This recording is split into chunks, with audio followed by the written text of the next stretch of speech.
In an effort to allay fears, the developers of the Roost have repeatedly told the neighborhood that their restaurant would be just that, a restaurant. They would be happy to leave money on the table to prevent it from being a bar. Never mind if that seems a little like getting a ride on the jetpack that science has been promising you since you were 6, and then nailing your feet to the floor before takeoff. It is, nevertheless, the claim they are making. So just for fun, let's look a little deeper into that claim. The site plan of the Roost shows a bar along the entire back wall of both sides. The developers claim that one side is a bar for drinking coffee, and the other side is a sandwich counter.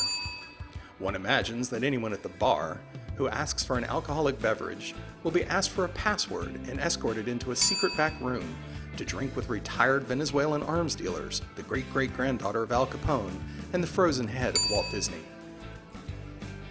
Next, we look at the hours. Asked whether the Roost would be a bar, Ted Stein responded that they would sell 51% food, that the business was a restaurant, and that it was all about the food. Well, 51% about the food anyway. Originally, the developers asked to stay open until 2:30 in the morning, and even though abbreviated hours were ultimately approved, there is nothing preventing the Roost from going back to the well and getting them changed later.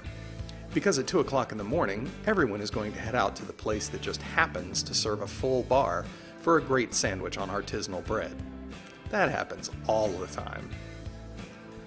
Finally, we look at the places the developers say their concept for this restaurant is based on. In Wilmington, Virginia, there's the Taste Unlimited, as well as the Cheese Shop. In Austin, Texas, there is Annie's Cafe and Bar.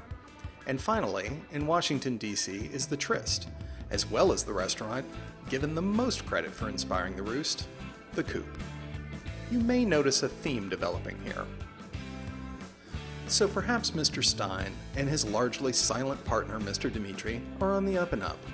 Perhaps all they want to do is run a restaurant that only happens to contain a giant bar in it, serves a full bar of alcoholic beverages, and really wants to stay open until 2:30 in the morning. Bar. After all, the last place cited as an inspiration is the Blue Tiger in Austin, which is a charming little coffee shop that closes at 5 o'clock in the afternoon and doesn't open on weekends. Like God intended it. But if that's so, and the developers have no intention to go back and reverse all of the conditions they have accepted to what they asked for in the first place, isn't that an awful lot of trouble to go to just to serve Riverside's second best cup of coffee? The success or failure of the Roost affects not only all of Riverside and Avondale, but also anywhere in Jacksonville that supposedly enjoys the protection of a historical overlay. If this sounds like the kind of thing you'd like to stop from happening in your neighborhood, Proud can really use your help. Please mail checks to Kevin Petway at 2249 Oak Street, Jacksonville, Florida 32204. Or, if you prefer, head over to gofundme.com/riversideproud to make a donation. Our advocate is Barry Bobeck. Your contributions are not only welcome, but necessary.